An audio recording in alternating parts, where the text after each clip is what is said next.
Lieutenant General Sir Terence Sidney Airey KCMG, CBE was an officer in the British Army. Family and education. Airey was the son of Sidney Airey. He was educated at Gresham School, Holt, and the Royal Military Academy, Sandhurst. Airey was married on 1 November 1933 in Egypt to Constance Headley, who bore him a son named John Francis George Airey. This marriage was dissolved in 1947, when he married for a second time to Bridget Georgiana Vesey, daughter of Colonel the Hon. Thomas Eustace Vesey and Lady Cecilia Kathleen Brown, daughter of the 5th Earl of Kenmare. Lady Airey died in 2006.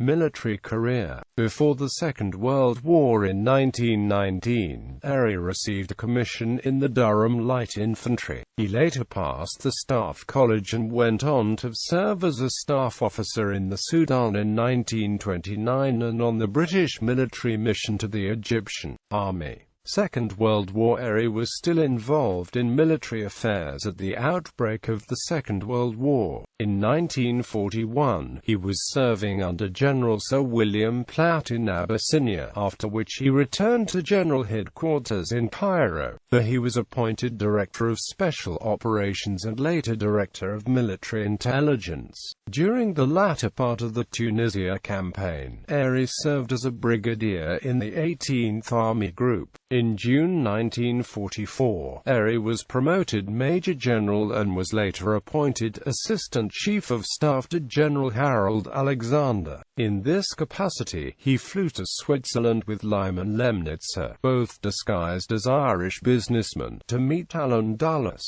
Airey's cover was his Mr. McNeely, who claimed to be on a business trip to buy a German Dachshund called Fritzl. The three met the SS General Karl Wolff, with Airey trying to negotiate a meeting between Wolff and General Alexander to discuss the surrender of German forces in Italy. He did not, however, succeed in arranging the meeting, and when the Soviets found out, the United States and United Kingdom were accused of going behind their allies' backs. Wolff was later protected by Dulles and Lemnitzer, much to Airey's disdain. The Karl Wolff affair would later be known as Operation Sunrise, but at the time was codenamed Operation Fritzl.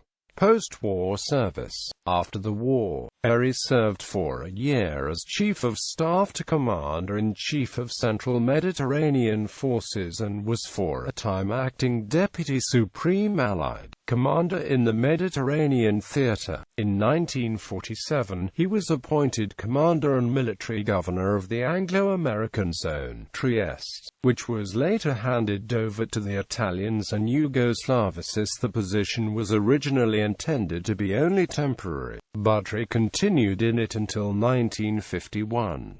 He helped restore stability to a war-battered area, particularly in the harbour and in reopening trade routes. Before Airey arrived, the area had been under the power of a communist shadow government which assassinated its political opponents. He is said to have been dearly missed by the people of Trieste. After his service at Trieste, Airey was appointed Assistant Chief of Staff, Intelligence, to General Dwight Eisenhower at Supreme Allied Headquarters. His last military appointment was as Commander of British Forces in Hong Kong from February 1952 to 1954. He retired from military service in 1954, and served as Honorary Colonel of the Regiment of the Durham Light Infantry until 1956. Retirement. In August 1956, he was appointed Delegate General of the European Foundation of Culture, which sought to revive the idea of Europe as a single cultural community. Airey is known to have attended early meetings of the Bilderberg Group and was a member of the group's European Steering Committee.